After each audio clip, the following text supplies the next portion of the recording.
আল্লাহর হাবিব বলেন, আমার উম্মতেরা শোনো, মুজাহিদকে মান জাহাদা ফাহুয়া মুজাহিদ, যে ব্যক্তি জিহাদ করে সেই ব্যক্তিকে মুজাহিদ বলা হয়।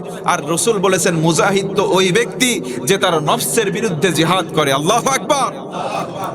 আপনার নফসটারে আজকে ঠিক করেন নাই, আপনি বড় মুজাহিদ সাজতে চান। আজকে আপনি নফসটাকে শয়তানের কুমন্ত্রণা থেকে রক্ষা করতে পারেন নাই।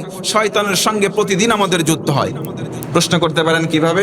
আল্লাহর হাবিব সাল্লাল্লাহু আলাইহি ওয়াসাল্লাম বলেছেন, প্রত্যেকটা মুমিনের সঙ্গে শয়তান শত্রু হিসেবে প্রকাশ্যে লেগে আছে। একটা সকাল হচ্ছে একটা মুমিনের জন্য, ওই সকালবেলা প্রথম যুদ্ধ হচ্ছে শয়তানের সঙ্গে। ফজরের নামাজ যদি কেউ পড়ে, শয়তানকে আপনি পরাস্ত করলেন। বলেন সুবহানাল্লাহ। যারা আজকে ফজরের নামাজ পড়েন নাই, এখানে ওই রকম মুসল্লি আছে যে ফজরের নামাজ পড়ে নাই? আছেন? ও যাক, ফজরের নামাজ পড়েন নাই, জুমার নামাজে এসে ভিড় করছেন, আলহামদুলিল্লাহ, নামাজে তো এসেছেন। তবে একটা কথা বলি, হুজুররা সারা জীবন বক্তৃতা দিতে দিতে দিতে দিতে মরে যাব আমরা আজীবন। কিছু কিছু জায়গায় দেখেন তাফসিরুল কোরআন মাহফিল 2 দিন ব্যাপী, 3 দিন ব্যাপী, 7 দিন ব্যাপী। আমি আব্দুল করিম বলে গেলাম, যদি কিয়ামত ব্যাপী তাফসিরুল কোরআন মাহফিল দেন, ওয়াজ মাহফিল দেন, এই ফজরের নামাজের চিত্র আর জুমার নামাজের চিত্র যতদিন বাংলার জমিনে এক না হবে, ততদিন ইসলাম বাংলার জমিনে কায়েম হবে না। আপনি ফজর বেলা ঘুমাচ্ছেন নাকে তেল দিয়ে, আর জুমার নামাজে এসে মানে ভিড় ভাট্টা করতেছেন, জায়গায় পাচ্ছে না, ঠেলাঠেলি করতে করতে মানে এমন অবস্থা হয়ে যায়। এগুলো নিঃসন্দেহে না, জুমার নামাজে ঐক্যবদ্ধ হন। আমি আপনাদেরকে অনুৎসাহিত করছি না, অবশ্যই আসবেন। তবে আপনি ফজরে কেন ঘুমান?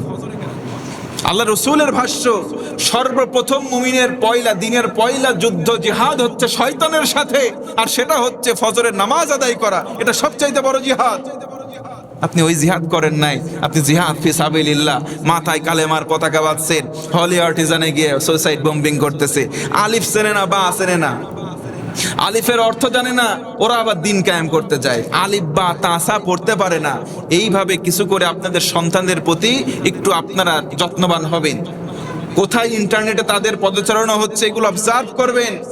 আজকে সমাজে এই যে জঙ্গি নামে এই যে বিভিন্ন গোষ্ঠীগুলো তৈরি হচ্ছে, তাদের স্বার্থ হাসিলের জন্য কিছু কিছু যুবকদেরকে, কোমলমতি যুবকদেরকে টার্গেট করে বলতেছে ইসলাম হচ্ছে এটা, বোম্বিং করো, মারা যাও, সরাসরি জান্নাতে চলে যাও।